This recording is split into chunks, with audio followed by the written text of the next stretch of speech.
Hello, my name is Michael O'Keefe, aka The Movie Wist.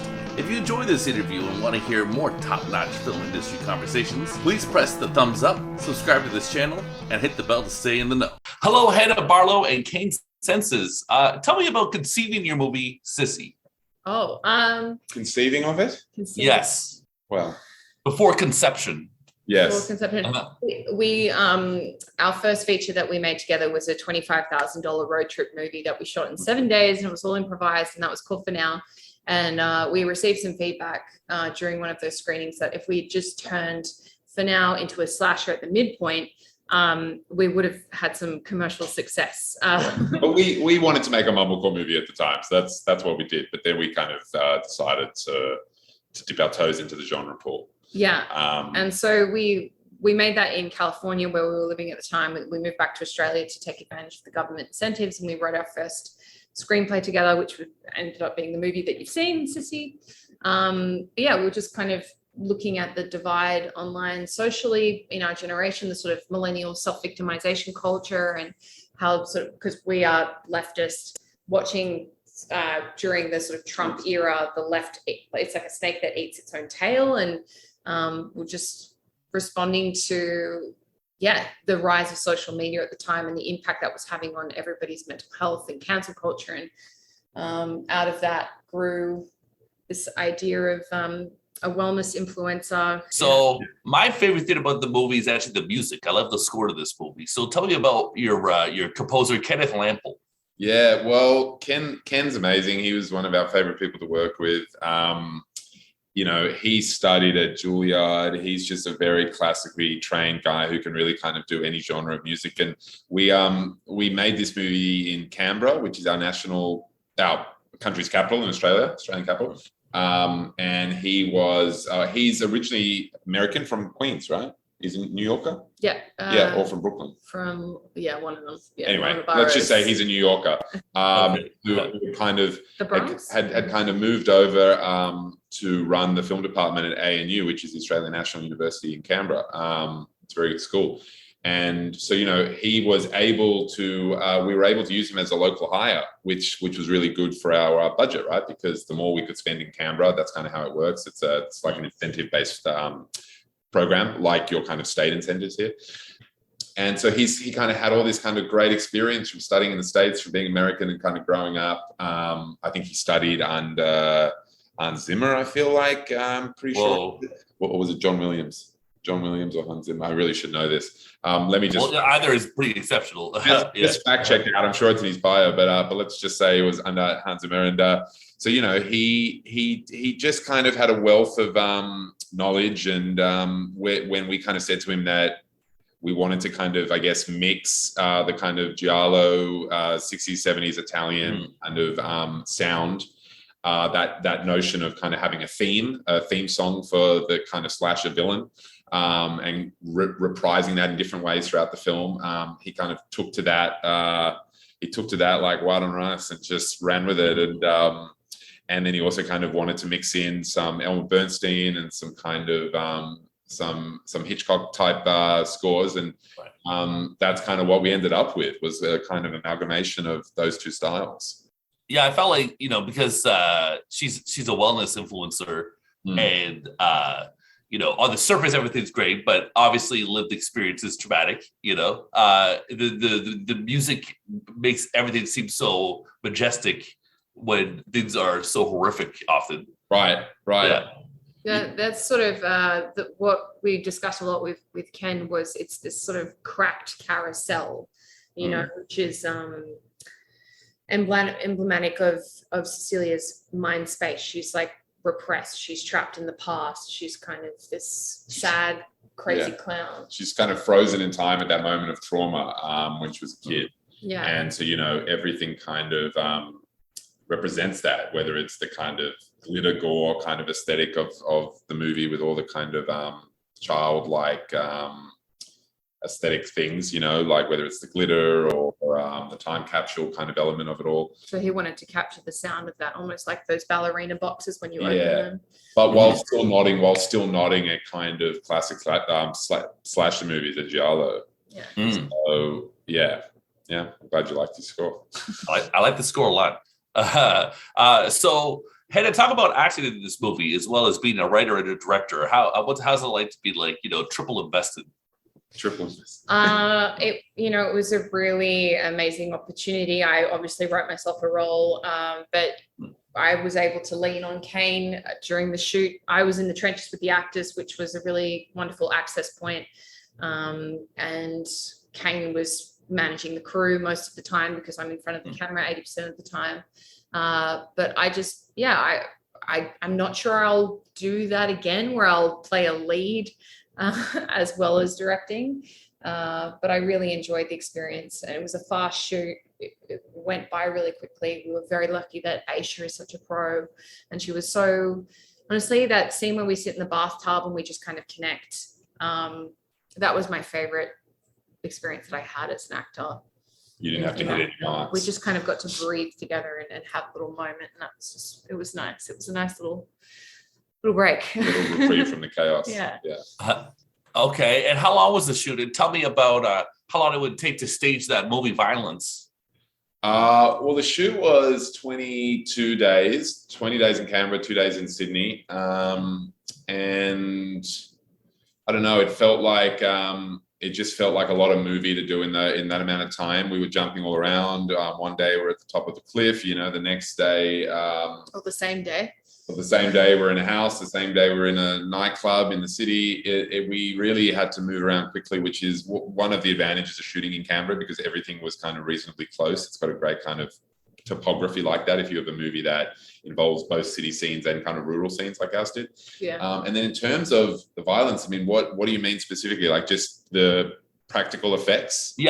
Yeah, well, we worked with Larry Van Donoven from Scarecrow Studios, and Larry's kind of quickly becoming like the Tom Savini of Australia, or like that. He's just cool.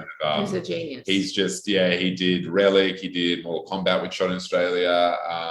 Did he do Invisible One? He did. I don't know about that, but he's done. Yes, I think he might have. He's done a lot of stuff, and so like we did not have much prep time at all. So I think if we didn't have a kind of a wizard at his level, that we probably wouldn't have been able to pull that off. But Larry's just such a great guy and such a kind of lover of practical effects. I mean, that's what he does. That as soon as I think filmmakers, if anyone goes up to him and just goes, "Hey, listen, we want to do this as practically as possible. When we want gore and we want to have fun with it, we want to squash some heads." He's just a big kid. Yeah. He's gleeful and he gets it. And I think he'd just come off a project where a lot of like a kind of bigger budget thing, where a lot of the practical effects had been replaced by VFX and things. And so I think he really kind of was eager to jump in the trenches on an indie project where we really kind of just loved and worship the kind of concept of capturing it in camera. And then obviously you use VFX still to clean things up and to accentuate and to do a lot of things that you couldn't do practically. So, we had Seth Liney was our VFX supervisor, and I think we wouldn't have been able to pull off a lot of those kill scenes without his kind of talent, digital wizardry, I should say. So like the two of them combined, I think allowed us to do it on a super tight schedule. I mean, it was like any indie film, like we might have only had 1 or 2 takes of everything, especially with things like exploding heads. It was just the one take. They're kind of like feeding every strand of hair into that head by hand over the course of a month or 2, and then we squash it in one take. And that's just the nature of it. And those guys kind of wait on set for 8 hours just to get their we're all holding our hands and hoping that the car rolling over the head works out and lines up. And then it's quite fun. It's the funnest part of the shoot, I think. And then Seth gets it and is able to digitally kind of add an eyeball flying out. So it's kind of the both worlds, All right, cool. Tell me about each other as creative partners and how you two complement each other. You're going to say one nice thing about the other one. Okay. Well, you go first. I think that Kane approaches everything as a film fan first. So he has a lot of talent, has a lot of tenacity, hard worker, but he really is pulling from so many references. And I think that both as a writer and a director, that really informed our work. I may have brought the glitter element, but he definitely brought the gore. And I do think the film is a melding of us, but I'm just so appreciative of Kane's nerddom. You said one thing. Don't compliment me too much. I would say for Hannah, I mean, there's a lot of things, but I would definitely say, if I had to pick one thing, I think it's just her finger is really on the pulse as to our generation and what we're going through online, all of that stuff. I think really this whole story of kind of toxic female friendships and how really like the first heartbreak you experience as a young girl, as I've learned from Hannah, is from your best friend. You know, this is long before you enter the dating world or anything like that.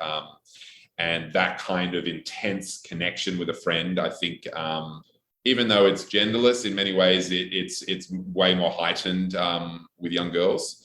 And so I think Hannah's ability to capture a zeitgeist, speak about that, which is such a universal topic, but doesn't really get explored as much, especially not in slasher movies, where often you don't really kind of know about what made the killer the way they are, right? I mean, we obviously,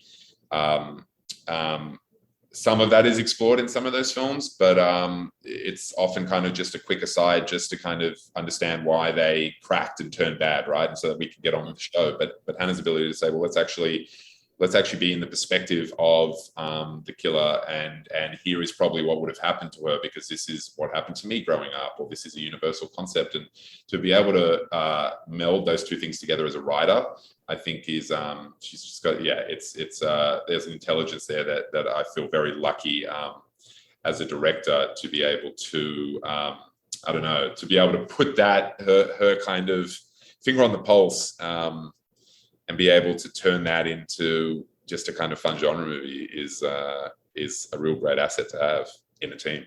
So. Sweet. One time I asked two directors, do you think you'd work together again? And the woman said, probably not. Oh. Well, we're married, so I feel like for the sake of our marriage and our relationship, we've got to make it work. We're too codependent to do different things. Yeah, we're extremely codependent, which works. It works, you know. We kind of live our work and work to live to work. So you know, if we didn't finish each other's sentences, I don't think it would work. Yeah, we're subscribing to this way of life. Yeah. Okay. Beautiful. Did you guys have fun at the South by Southwest premiere of this movie? Yeah, it was really fun. I mean, when we first met 8.5 something years ago, we attended as fans, and it was so wild to then less than a decade later be premiering. It was just, when does that ever happen? Yeah, it was wild. And also it was just wonderful to be able to be back in person. It was the first time in, I think, 3 years that South by had been in person, because they were one of the first festivals back in March when COVID first broke out to have to shut down. So they 3 years. So there was a great energy, and people were all, I think, feeling very grateful to be able to be there in person. And we've just been, I think, very lucky that the festival rollout of this film has been this year, in a year when everyone is kind of excited to be back. And I think we've definitely been kind of buoyed along and swept up in that excitement. And so, but to be playing at Fantasia is a dream come true. To meet the programmer Mitch and to feel this sort of excitement. Like, he's been working here since 1997, and he said to me last night that the audiences have stayed the same through the generations, which is really cool. The sort of the fandom of it all is here. It shows it's a cultural thing that either the city of Montreal or the Festival of Fantasia just is able to just kind of generate. And that's a testament to the organizers and, I guess, the film culture in this town, which is really cool. But it's a nice way to celebrate a lot of hard work. Yeah. And the movie's played tonight, right? At the 20th? Here the movie played last night, the 19th. Okay. Yeah. Okay. Yeah. And did you guys have a good Q&A? The audience was giving you love? It was a really good screening. We were very jet lagged because we'd flown from Seoul in South Korea. Wow. But they really showed up, and they were loud and they were excited. And so it made the Q&A really easy and fun. And the questions were very, very allowed us to engage intellectually, which is cool. Mitch just gets the crowd going, you know. They throw the spotlight on him and he kind of revs them up, and everybody's saying meow and we don't know why. It's last night. Yeah, the meowing. Yeah. Okay. Now I am gonna meow, so I'm excited. It's a thing, and those are just the intricacies that you miss when things are online. You know, like we were able to be sitting in the room after arriving at 3 a.m. and just kind of sitting there, and there's meowing going around. And now it's like that's. I hear it's an inside joke that goes back to the 70s or something. Right, that's so cool. One guy did it with his friend and then it caught on. I don't know the whole story So though. funny. That's wonderful. It's just the laughter in the room and the way that the crowd was kind of feeding off each other. That's what you make movies for. It's especially what you make kind of hopefully kind of crowd pleasing genre movies for, and it's just a perfect kind of crowd for our movie, really. So we're Okay. Okay, Hannah and Kane, I had a lot of fun talking to you. I really enjoyed your movie, Sissy. One more question. What's the best compliment you've gotten for this movie?